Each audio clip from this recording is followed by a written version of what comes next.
that song, I Know She Lies. It has something to do with him. Oh, I had no idea. Yeah. I just I don't know if assumed it he was- I don't know if he knows actually. It has something to do with me a lot, right? But because I've been in that relationship. Oh, and I have too. And but what spurred me thinking about that aspect of that relationship was Mark was telling me a story about his ex. And I'm not trying to like throw any dirty laundry out there or whatever. Let's do this shit. We talking about Megan? Yes, yeah, we're talking about Megan. The Megan Yeah, years. yeah. My favorite years. And some of her extracurricular activity and for money or whatever. And I started thinking about that. And no judgment, really, like genuinely, I don't have any judgment against It's all her, gravy really. as long as she comes home. Yeah, but I started thinking about that, and that's partly why I wrote that song. So that story is involved in that. I had no idea. In that song. I had no idea. I thought it was, so it was half of your story and half of his sort of as an inspiration. Well, yeah. I mean, I was in multiple of those, like an idiot, because women was my jam for a while. Women are so convincing, and when you get along great and they love you, and every day is gravy. For a long time, you get used to it, and you're like, nothing's ever gonna break me down. Never gonna give you up. Never gonna turn around and desert you. And then before you know it, gone. Yeah. I don't know. The women have this ability to sort of convince you of anything. Well, but that song's not just about that. It's about your willingness to accept that lie. It's about your willingness to be like, yeah, don't tell me any of that. Like, I don't want to know. Like, my ignorance here is bliss, even though it's known ignorance.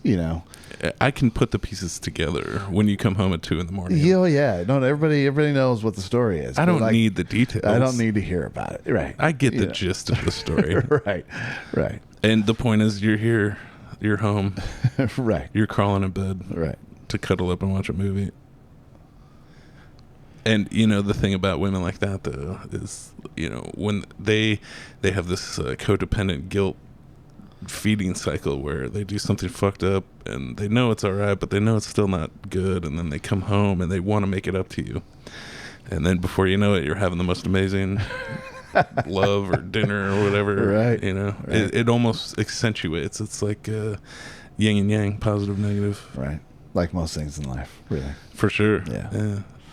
I've been in a couple of those relationships, but see, it's the ones where you don't know. That's where it really fucks you up. That does fuck you up.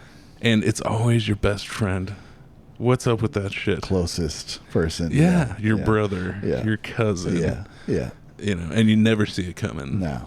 And because why would you? That's your girl and your fucking homie, brother, whatever. Your closest person. Yeah. And the male brain is so wired for physical attraction that any rando fucking slew can just come along.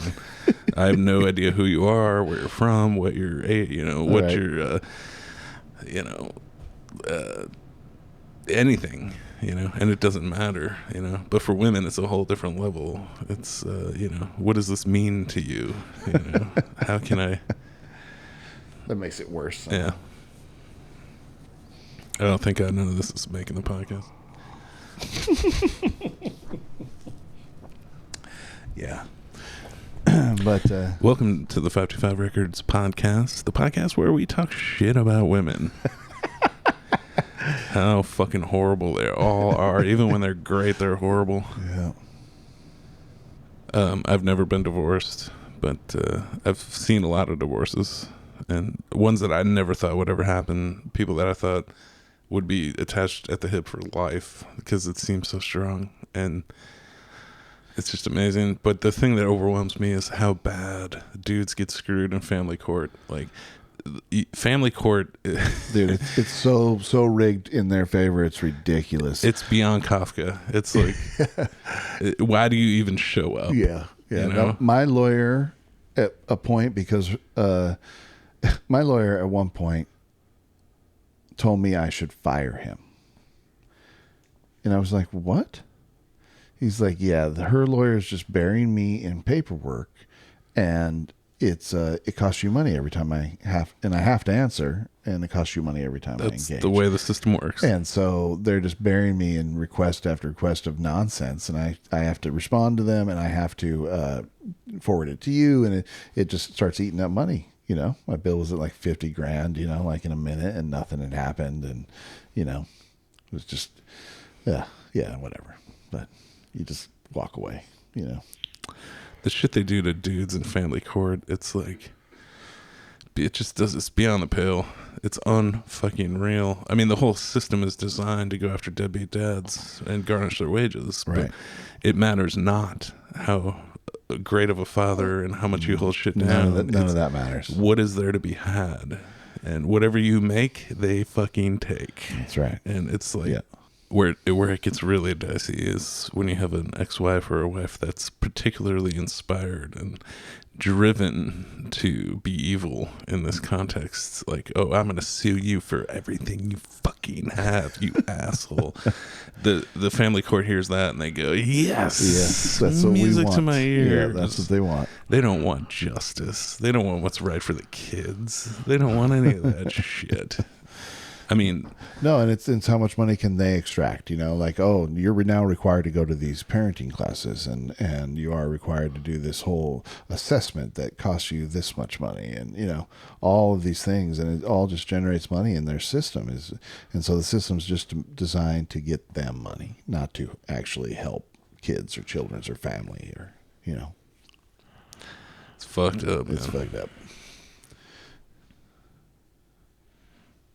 All right. That was a good time. Back to the podcast.